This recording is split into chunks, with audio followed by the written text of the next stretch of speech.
उमर साहब कह रहे थे कि मैं रिजाइन कर दूंगा अगर स्टेट नहीं मिली। मैं कहता हूं तुरंत रिजाइन करो। आपको कोई हक नहीं है चीफ मिनिस्टर की कुर्सी पे बैठने का। अगर आपकी ही पार्टी के दो दो एमपी साफ कह रहे हैं कि आपने एक साल में कोई काम नहीं किया, आपका एमएलए खुद कह रहा है कि एलजी एडमिनिस्ट्रेशन आपके सरकार से बेहतर थी, तो ये बहुत बड़ा क्वेश्चन मार्क आपकी ही पार्टी आपके ऊपर लगा रही है। तो आप क्या जनता के साथ इंसाफ करोगे? आपको तुरंत रिजाइन कर देना चाहिए, आपको डूब मरना चाहिए चुल्लू भर पानी में। आपको क्या लग रहा है कि आखिर क्यों नहीं कर पा रही सरकार? नीयत खराब है। उमर साहब की नीयत 2014 में भी खराब थी और ये हिस्ट्री है। नेशनल कॉन्फ्रेंस की सरकार मैक्सिमम टाइम जम्मू कश्मीर जब से स्टेट बना हुआ है तब से मैक्सिमम टाइम पे नेशनल कॉन्फ्रेंस की सरकार रही, लेकिन इतिहास गवाह है नेशनल कॉन्फ्रेंस ने कभी किसी डेली वेजर को रेगुलाइज नहीं किया। एक तरफ घाटी में असेंबली लगी हुई है और दूसरी तरफ अभी वह मसला जो अभी तक किसी ने भी सॉर्ट आउट नहीं किया, वो है पीएचई डेली वेजर्स का।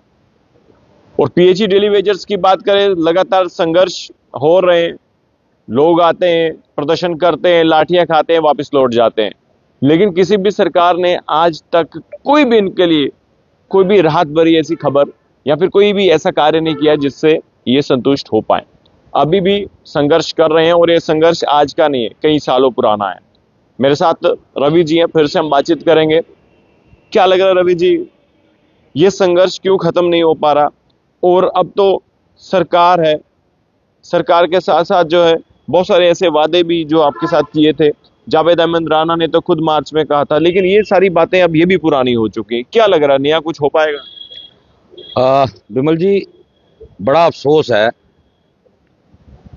अभी एक साल सवा साल पहले चुनाव हुआ था और जब चुनाव हुआ, ये सत्ताधारी लोग जब चुनाव लड़ने के लिए मैदान में उतरे तो इनका स्पष्ट ये कहना था कि हम जनता के हित में काम करेंगे। कोई कहता था जम्मू के साथ नाइंसाफी हुई है, मैं जम्मू के हित में लड़ूंगा। कोई कहता था कश्मीर के साथ नाइंसाफी हुई है, मैं कश्मीर के साथ लिए लड़ूंगा। कोई कहता था महंगाई बढ़ गई है, कोई कहता था स्मार्ट मीटर लोगों पे थोप दिया, मैं उखाड़ दूंगा। कोई कहता था डेली वेजर के साथ नाइंसाफी हुई है, मैं इनको रेगुलराइज कराऊंगा। लेकिन कल असेंबली के अंदर वो तमाशा हमने देखा।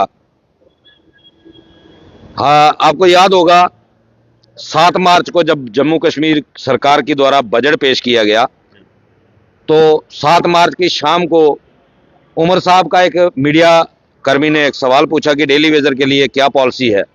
तो उमर साहब का ये कहना था कि हमने सरकार 5 साल के लिए बनाई है और इसके ऊपर 5 साल बाद बात करेंगे, हम डेली वेजर का मसला हल जरूर करेंगे। जब हमने 10 मार्च को प्रदर्शन किया, हमारे ऊपर लाठीचार्ज हुआ, विपक्ष की तरफ से मुद्दा असेंबली में उठाया गया, तब एक उमर साहब को कमेटी मजबूरन बनानी पड़ी, मजबूरी में बनाने पड़ी। अदरवाइज कश्मीर के 2 डेलीगेशन उनसे मिल चुके थे और स्पष्ट कर चुके थे कि जब तक स्टेट नहीं मिलेगी डेली वेजर का मसला हल नहीं होगा। लेकिन पीएचई एम्प्लॉय यूनाइटेड फ्रंट ने मजबूर कर दिया उनको कमेटी बनाने के लिए। कमेटी बनी, कमेटी को टाइम दिया गया 6 महीने का कि 6 महीने के अंदर कमेटी रिपोर्ट सबमिट करेगी और अगले सेशन में हाउस को बताया जाएगा कि नेक्स्ट बजट में हम डेली वेजर को क्या देने जा रहे हैं। अब सेशन लगा, सेशन के दौरान एक वाहिदपरा पीडीपी के जो एमएलए हैं उनका बिल नंबर 8 जो टेबल होना था, और कहीं ना कहीं सत्ता पक्ष को लगा कि ये क्रेडिट गेम बन जाएगी और क्रेडिट सारा पीडीपी को चला जाएगा। रातों रात नई प्लानिंग बनी और नेशनल कॉन्फ्रेंस के ही 2 एमएलए की तरफ से बिल इंट्रोड्यूस करवाया गया। बिल इंट्रोड्यूस हुआ, मीर साहब ने बड़े अच्छे अपने डेली वेजर का मुद्दा जो अच्छे तरीके से ब्रीफ किया, लेकिन जब उमर साहब उठे तो उमर साहब ने हाथ जोड़ दिए कि आप इस बिल को विड्रा कर लीजिए। हमने एक कमेटी बनाई हुई है, वो कमेटी जब अपनी रिपोर्ट देगी हम उसके बाद हाउस को बताएंगे। कमेटी को टाइम दिया गया था 6 महीने का, टाइम हो गया है 7.5 महीने। लेकिन अफसोस इस बात का हुआ, 4 दिन पहले जो जम्मू में हमारे जम्मू के नेता बड़े बड़े सीनियर लीडर अपने आप को कहते हैं, मीडिया में बयान दे रहे थे कि हम डेली वेजर के मुद्दे पे सरकार को घेरेंगे, सरकार को अकाउंटेबल बनाएंगे, सरकार से सवाल पूछेंगे। हम 6 महीने का इंतजार कर रहे थे। कोई कह रहा था हम लगातार असेंबली में रोज डेली वेजर का मुद्दा उठाएंगे, लेकिन एक भी विपक्ष का एमएलए ये पूछने की जुर्रत नहीं कर पाया कि आपने कमेटी को 6 महीने का टाइम दिया था। 7.5 महीने हो गए हैं, आखिर कमेटी ने अपना काम क्यों नहीं किया। और उमर सरकार, उमर साहब जो चीफ मिनिस्टर हैं, जिनका प्रोटोकॉल चीफ सेक्रेटरी से ऊपर है, उनकी भी इतनी हिम्मत नहीं हुई वो चीफ सेक्रेटरी से पूछ सके कि भाई आपने 6 महीने में क्या काम किया। अब तो 7.5 महीने हो गए, आफ्टर ऑल वो रिपोर्ट है कहां। और मुझे तो लगता है, उमर साहब कह रहे थे कि मैं रिजाइन कर दूंगा अगर स्टेट नहीं मिली। मैं कहता हूं तुरंत रिजाइन करो, आपको कोई हक नहीं है चीफ मिनिस्टर की कुर्सी पे बैठने का। अगर आपकी ही पार्टी के दो एमपी साफ कह रहे हैं कि आपने 1 साल में कोई काम नहीं किया, आपका एमएलए खुद कह रहा है कि एलजी एडमिनिस्ट्रेशन आपके सरकार से बेहतर थी, तो ये बहुत बड़ा क्वेश्चन मार्क आपकी ही पार्टी आपके ऊपर लगा रही है। तो आप क्या जनता के साथ इंसाफ करोगे? आपको तुरंत रिजाइन कर देना चाहिए, आपको डूब मरना चाहिए चुल्लू भर पानी में। आपको क्या लग रहा है कि आखिर क्यों नहीं कर पा रही सरकार? नीयत खराब है।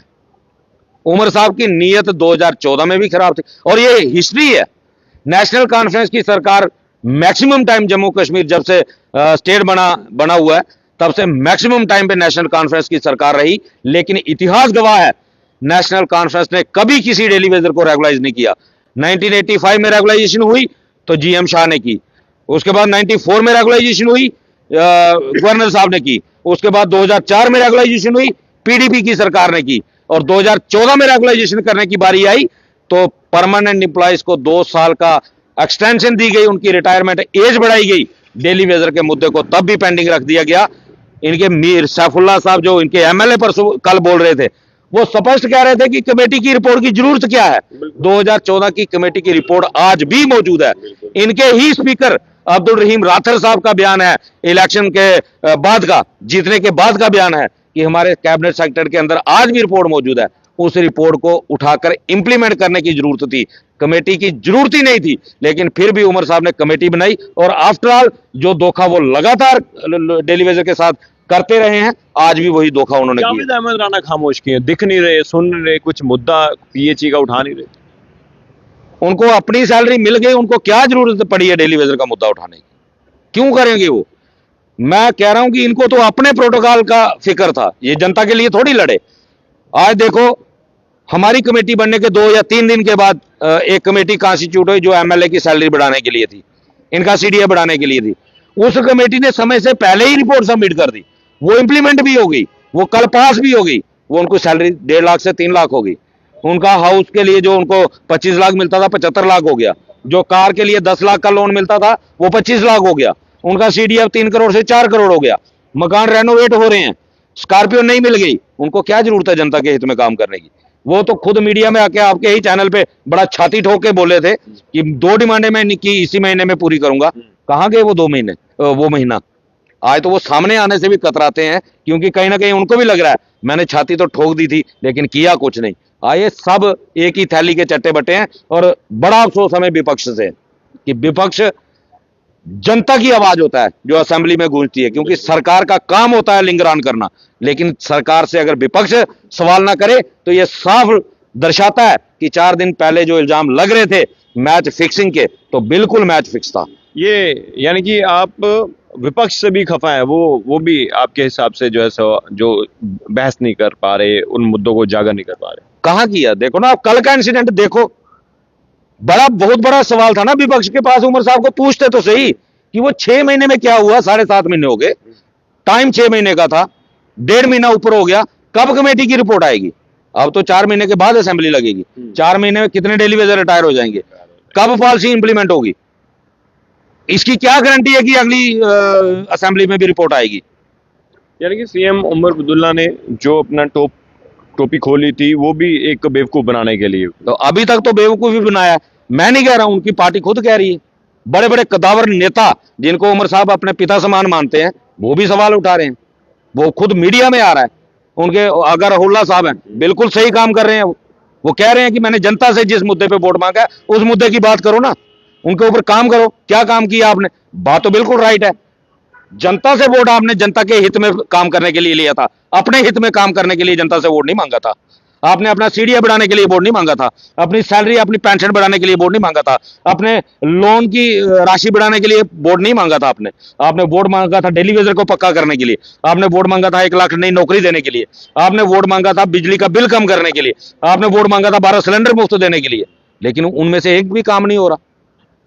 हो पाएगा कोई आपका कोई हल? क्या लग रहा है ऐसी जो सिचुएशन बनी हुई है? मुझे ऐसा लग रहा है कि उमर साहब ने जो स्टेटमेंट दिया है कि मैं रिजाइन कर दूंगा, तो मुझे लग रहा है वो रिजाइन कर देंगे, क्योंकि अब उनको पता है प्रोटोकॉल मिल चुका है, पेंशन के वो हकदार बन गया, 2 असेंबली सेशन लग गए हैं। अब उनको रिजाइन करने से क्या फर्क पड़ेगा? पेंशन उनको मिलती रहेगी, पेंशन डबल हो गई, 1,90,000 पेंशन हो गई। अब तो एंजॉय करेंगे, उनको जनता से क्या लेना देना है। अगर जनता के हित में होता तो वो जनता के काम करते। चलिए शुक्रिया रवि जी। तो देखिए डेली वेजर्स जो है खफा हैं, नाराज हैं, न जाने अब कौन सी सरकार आएगी जो इनके सपनों को साकार कर पाएगी, न जाने कौन से ऐसे विधायक या ऐसे चीफ मिनिस्टर होंगे जो इन डेली वेजरों की डिमांड जो है, चाहे रेगुलराइजेशन पॉलिसी की बात करें, चाहे पेंडिंग वेजेस की बात करें, वो मांगों को पूरा कर पाएंगे। तो एक उम्मीद है, इस उम्मीद को अब कौन पूरा करेगा ये अब वक्त ही बताएगा, लेकिन इस वक्त की जो सरकार है वो कहीं ना कहीं ढीली नजर आ रही है। देखते रहिए जेके मीडिया। धन्यवाद। जय हिंद।